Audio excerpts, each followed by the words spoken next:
Welcome back to Casino Guitars. Old school intro. Look at that. That's not too bad. I'm here with my friend Matt from Schiemann Guitars. Schiemann Guitars, yeah. I got it right. I usually blow it because I'm illiterate.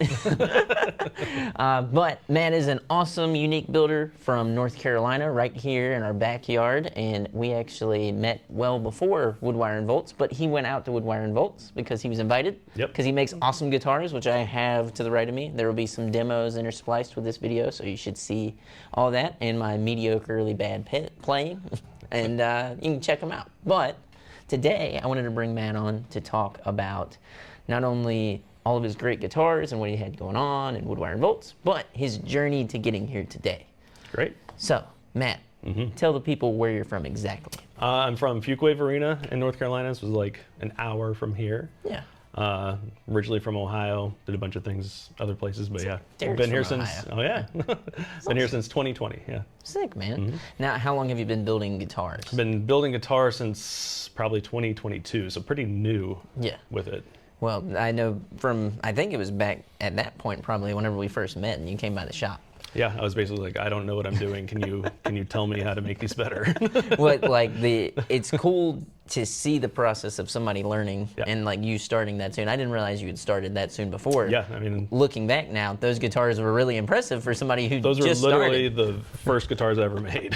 That's sick, dude. I mean, these guitars were really good. There was some minor issues, but I mean, compared to today, which that was only 3 years ago, these guitars are phenomenal. Well, I appreciate that. I will say pretty close to damn near flawless. I dig them. I want to kind of bring one up here to talk about it, and we're going to talk about Woodwire and all that good stuff too, but I just want to talk about your builds. Okay. Now, whenever we first met, this was something you were doing a lot more of, which is... So I've always had like a fascination with kind of old beat up things. The place where I moved to in Fuquay, there's a lot of buildings that are going up, and it's a big tobacco farming area. Yeah. So there was just barns that were coming down all over the place, and I felt like I should do something with that wood.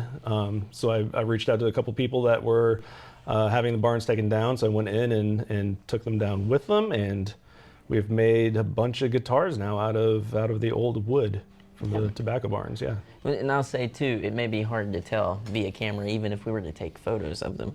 But the wood grain is very well represented here. Like you can feel it in a good way, not in a, like, is that going to fall apart way? Like, no, these are like solid. And it's really cool, I think, being a Carolina native, growing up, seeing all those tobacco barns and stuff, and holding something and saying, yeah, I know exactly where this came from. I mean, there's definitely some character to them. I try to keep all the cracks and everything, you know, I'll make sure that there's epoxy that's filled inside of them just to make sure that they're not going to open up anymore or anything, but everything's been stabilized. I'm keeping the cracks, the nail holes, like all that history that is preserved in them. Yes.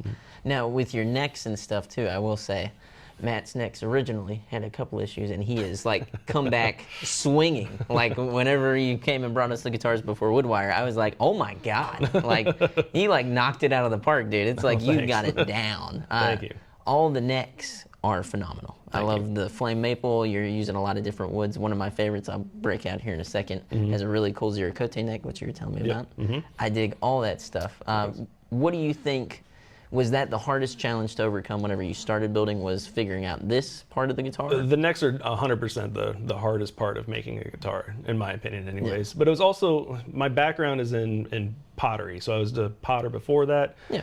And it's a similar thing, there's a lot of emphasis on the handles because that's what you're touching. And I feel like it's a very similar thing with these. That's where your hand is the entire time. So that has to be the most comfortable part of it. I mean, if that's not a good experience, then the whole guitar is going to be not a good experience. That's actually a really interesting take, I think. You know, especially coming from the pottery background. I never, you know, I know that you came from that, but I never would have thought that's how you thought of the neck. It makes sense. That's where all the feeling is. Yeah, man. No, I mean, well, you're, like I said, you're crushing it now. The feel of these necks are phenomenal. Thank you. Now, this is what I was used to seeing you do for a while, was these barnwood kind of build outs with the bodies and stuff. Right. Not necessarily always a telly shape, but definitely the barnwood. And then you came in here and you were like, well, let me just rock Sean's world and drop something absolutely insane on him. And that's this thing, man. What the heck? I mean, tellies and offsets have always been kind of my bread and butter. I've always really liked those a lot. Yeah. This one takes inspiration from a few different types of guitars, and then trying to mix and match them to make something of a little bit of my own there. So yeah. Man, I feel like you definitely land there, you know, because there's something familiar yet something new about the whole thing, front to back. I love the aesthetic choices that you make. As we were talking about next door, I know that's like the last thing to ever think about, but it is nice to see something that whenever I see it, I'm like, damn, that looks badass. Yeah, I mean, I guess in a lot of ways, because of the art background that I have, I think about that. I draw them out a lot of times, so I'm thinking about the aesthetic first, and then it comes into a matter of like, okay, now how can I make this a functional object and not just a wall piece? Yeah, man. Well, I definitely, as you can probably see in the video, this one I vibe with. I get a little crazy with it because it does not have that wall hanger mentality. It wants to be played, which is really cool. With these metal pieces too, am I wrong in saying that you're fabricating some of these yourself, or you're working on them? Oh yeah, no, all the metal, the pick guards.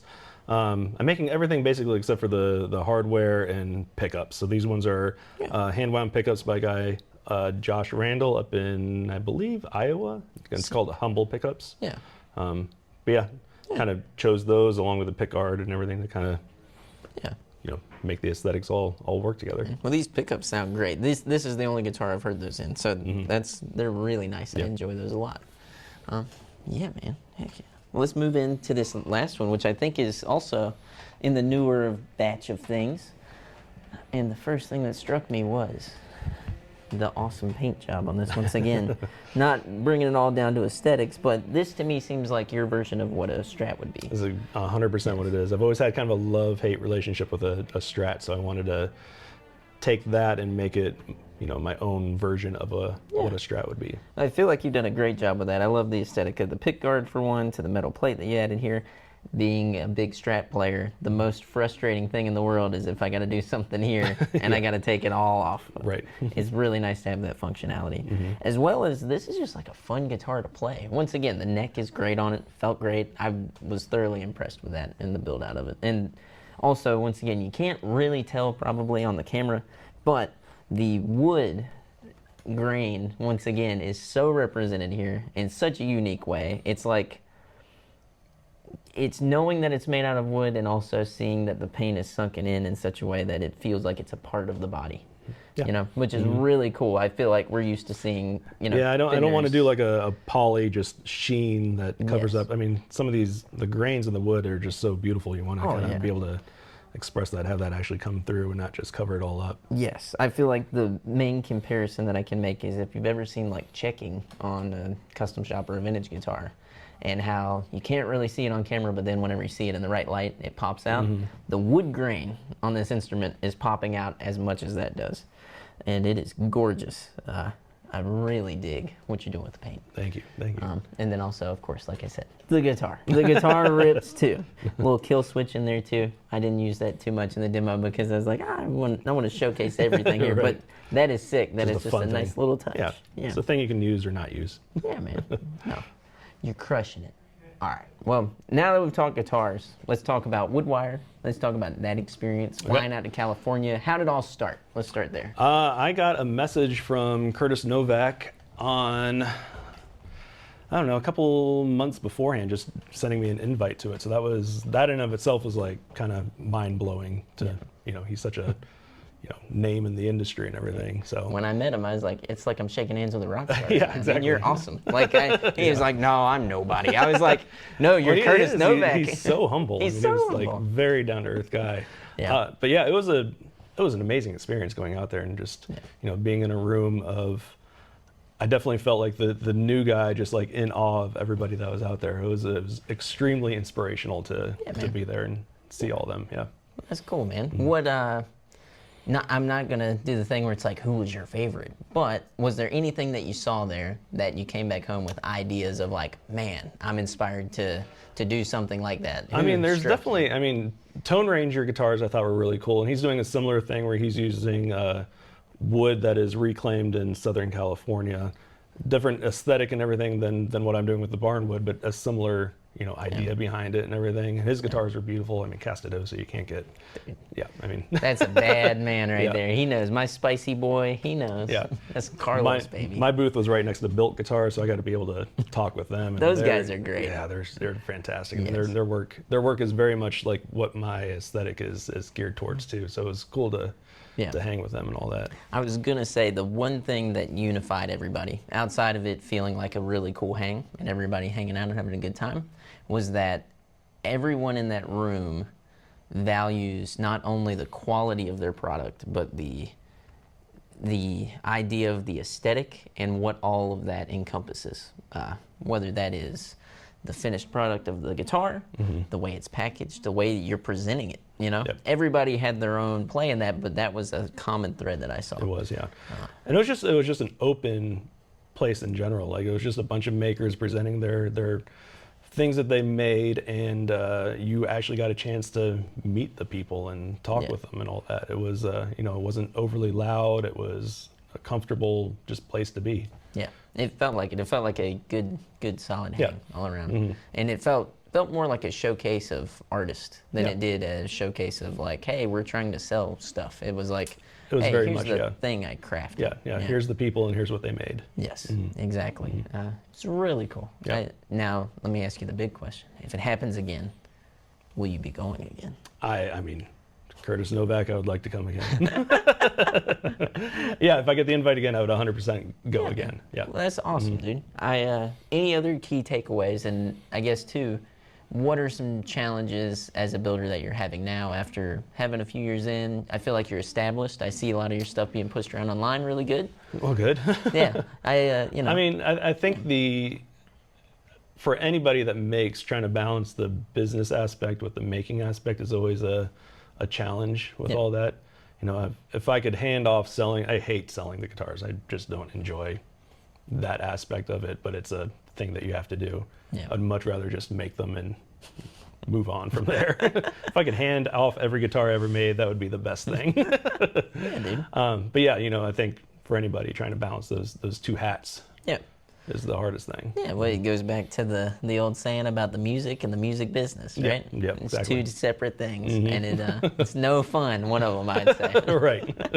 Yeah, man. Well, that's good. Do you have anything on the horizon you want to share with people before we get out of here? Oh, geez. I'm not really. I kind of took a bit of a break after Woodfire and Bolts. I'm kind of just sticking my head down right now and trying to build get a bunch of inventory going. So right now it's just all the things. I'm trying to load up my website is the biggest thing with guitars.